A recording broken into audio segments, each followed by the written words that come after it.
నిజంగానే మర్చిపోతున్నాం కొన్ని ఆర్ట్ ఫామ్స్ ఏవైతే బ్యూటిఫుల్గా ఒకప్పుడు ఈవెన్ ద పొలాల్లో పాట పాడుతూ నాట్లు వేసేవాళ్ళని విన్నాము, ఆ కల్చర్ పోతుంది. అండ్ బుర్ర కథలు చెప్పేవాళ్ళని విన్నాం, ఆ కల్చర్.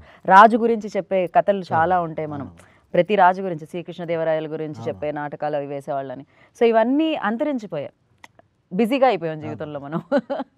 మనీ వైపు మనీ వెనకాల పరిగెడుతున్నాం తప్ప ఇంతకు ముందు వాటిని మనం మర్చిపోయాం, వదిలేసాం అని చెప్పాలి. బట్ ఈ సినిమా తెలుగు ఆడియన్స్కి ఎంత ఇంపార్టెంట్ ఈ టైంలో, అట్ ద సేమ్ టైం ఎలా రిసీవ్ చేసుకుంటారని మీరు అనుకుంటున్నారు? Because it's already successful film they. Already నేను రిలీజ్ కాకముందే రవిబసర్ గారితో ట్రావెల్ అయ్యా. From the start it self ఆయన టీజర్ పెట్టిన కాడి నుంచి ఆయనకు నాకున్న పరిచయాలను బట్టి ట్రైలర్ రిలీజ్ అయినప్పుడే చెప్పాను, బిఫోర్ రిలీజే ట్రై చేద్దాం అనుకున్న సైమల్టేనియస్, బట్ వర్క్ అవ్వలేదు. 4 months పట్టిందమ్మా డబ్బింగ్. ఎందుకంటే ఇది గ్రాంధికమైన కన్నడ, దాన్ని మనం తెలుగులో డబ్ చేయడానికి కూడా it will take 3 to 4 months. Okay. ఇది మేము ఏప్రిల్లో అనుకున్నది, జూలై 24th సెన్సార్ వచ్చింది మాకు. అక్కడి నుంచి ట్రావెల్ చేసి ఆయనతోటి మాట్లాడి, ఎక్కడైనా కల్చరే త్రూఅవుట్ ఇండియా. కరెక్ట్. ఆ కల్చర్ని మనం ఎవరో ఒకళ్ళు కొంత ముందుకు వెళ్ళాలి ఒక వేలో, తర్వాత నలుగురు వస్తారు. ఆయన పద్ధతి కూడా అంతే. ఆయన అక్కడ తీసుకున్నాడు, మనం ఎందుకు తీసుకోకూడదు? ఇక్కడ కూడా మనకి ఆంధ్ర, మన తెలంగాణ ఆంధ్రలో కూడా యక్షగానం అనేది అందరికీ తెలుసు, కొంత పార్ట్ ఆఫ్ లైఫ్లో కొంతమందికి తెలుసు. ఇప్పుడు కూడా అమ్మా జనాలు ఆదరిస్తారంటాకి యక్షగానం యొక్క ఇది ఉంది కదా, ఆ టీం ఉంది కదా. 2044 ఇందాక రవి గారు చెప్పారు, 2048 వరకు బుక్.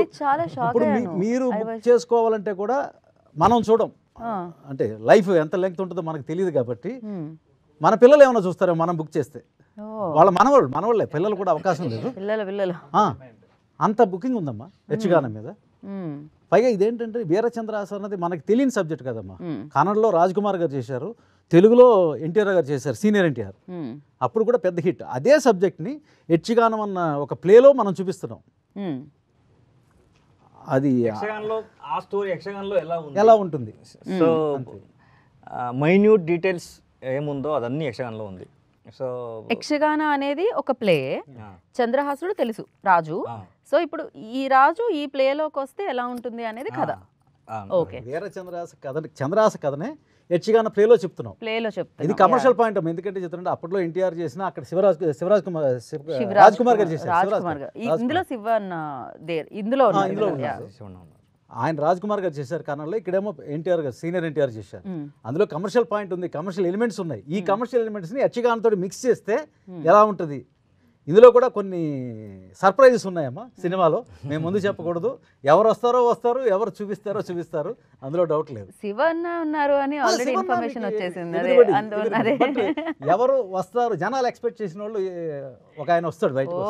చాలా సర్ప్రైజింగ్ ఇవి థింగ్స్ కూడా ఉన్నాయన్నమాట లోపల. సర్ప్రైజింగ్ యాక్టర్స్ కూడా ఉన్నారనమాట.